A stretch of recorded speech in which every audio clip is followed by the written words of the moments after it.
that causes a lot of anxiety, a lot of stress, a lot of problems, is the fact that life has changed. That we live in a world of non-stop evolution, revolution, fluctuation, and change. Life is changed. Look at relationships, okay? For those of you that maybe, are a little bit younger, when you were in middle school and you had a crush on somebody, what'd you do? Well, ladies, the first thing you had to do was to figure out if it was the person you're going to marry or not. Okay? So you played a little game called Mansion, Apartment, Shack, House, otherwise known as MASH. Sweet, I'm going to marry Jason. We're going to have an SUV, have 12 children, live in a hot tub. And then once you figured out that this was a person you were going to marry, then what did you do? We had to write him a little note. It says, I love you, do you love me? Sucker, yes or no? Send it on its way.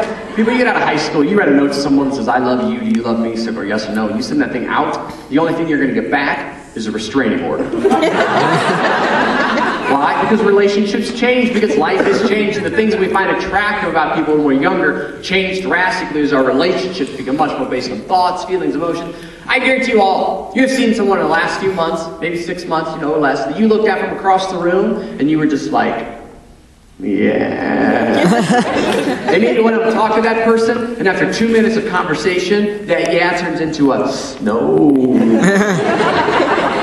Why? Because you took in new information, you processed the information, and you created a change. Life is changing. We are changing all the time.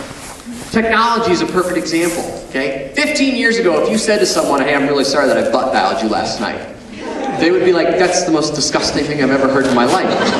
How is that even feasible? You must have a really pointy butt. And now it's just second nature. Oh, yeah, I'm sorry, I do that all the time, too.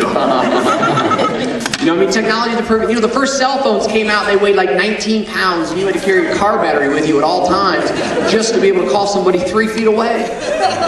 And now someone is seeking FDA approval to take a cell phone small enough to actually insert it into your tooth, to the point where you would have a permanent phone inside your tooth. The minute vibrations that it would cause would go right through your jaw into your ear, and you could hear and talk to someone. That's how far we're coming, because technology changes all the time, because life is changed. Look at elementary school, okay? Look at recess, all right? When you were younger, you went outside for recess, you had your basic games, okay? You had your foursquare, your dodgeball, your kickball. You had that giant metal slide, a metal slide. They got to 1,000 degrees in the sunshine. You had a pair of shorts on, and you'd stop halfway down with a bird saying, you had one dumb kid that tried to run up the opposite direction, so he tripped and fell. He had a big skid mark down the middle of his face all summer long. You had these weird helicopters, motorcycles, horses, or whatever on a spring that you would just sit on and just go.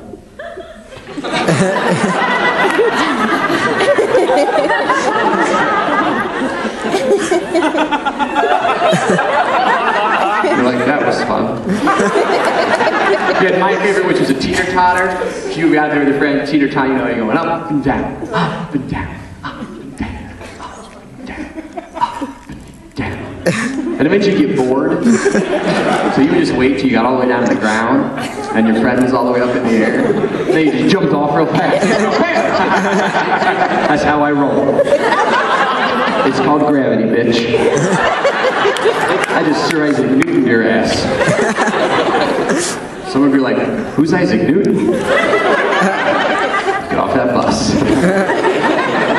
And then you had the game of every child had to be a WWF wrestler. We'd all be standing in 2 long lines, facing each other. Each line, everyone's holding hands. You'd be like, Red Rover, let Aaron come on over. Now, Aaron was supposed to come running over and try to break through our arms right where someone was holding hands. But as soon as Aaron would get about 2 steps away, we just raise our arms to neck level. You're on my team now.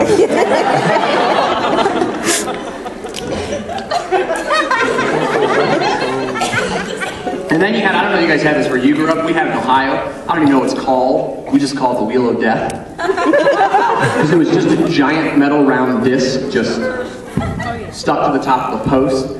And then how these little posts around the outside. And the premises was everyone's supposed to hop on board, grab a hold of one of those posts, and then someone would lightly spin you around in a circle. But there was always someone's older brother, Uncle Rico, down on the playground. And we get like a running start. They just started whipping it around as fast as they could until pretty soon kids are shooting off. There's always some poor little first grader hanging on going. And it always had red splotches from all the blood of the kids that had died while they were riding on it. Oh, God. And then you had a day, or maybe a week, depending on your school teacher, or your gym teacher in elementary school, where, you know, when I think about it, I really have a hard time figuring out how they convinced us that this was fun. But you would go down to your gym class, and they would just call it Parachute Day, or Parachute Week. Because you would go down and lay it out on your gym floor, it'd be like this 1912 World War II parachute. Your school had a lot of money, very colorful gay pride parachute. And all you do is everyone would run up to it, grab a piece of the outside, and just go.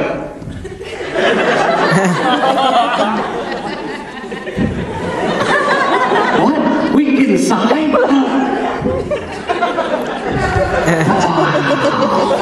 And then someone would show up with tennis balls, and they would throw tennis balls in the middle, and they'd be like, okay, everybody, we're gonna make popcorn, ready to go.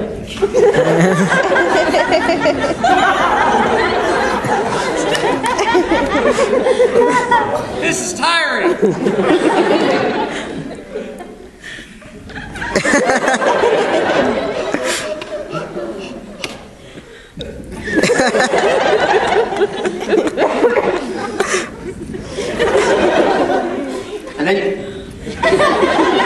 And then if it was raining outside, and it was too cold to go outside, you stayed inside and played a game. Same game, everybody all across the country, even up to Canada, a game that taught each and every one of us how to be a cheater.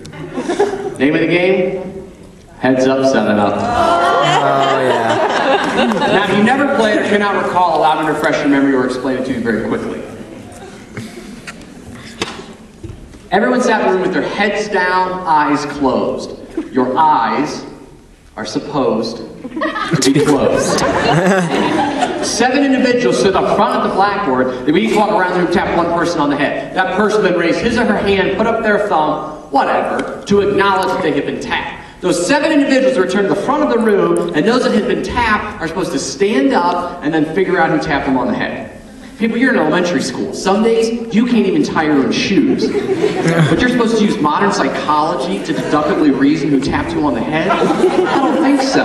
But everybody got it right. Why? Because everybody cheated. How did you cheat? You looked at their shoes. And the best is, you thought you were the only one doing it too. You're like, I am so smart. I am such a genius. Oh look, ketchup.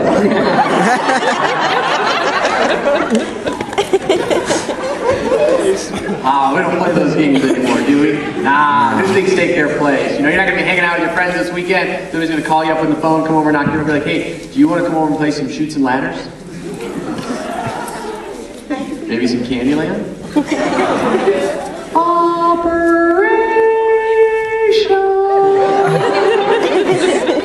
I hated Operation. I could never play. I couldn't keep my hands still. I was hopped up on Kool-Aid my parents were feeding me. It's never a good play. I would just punch it in the nose and break it and be like, ha ha ha, glow now.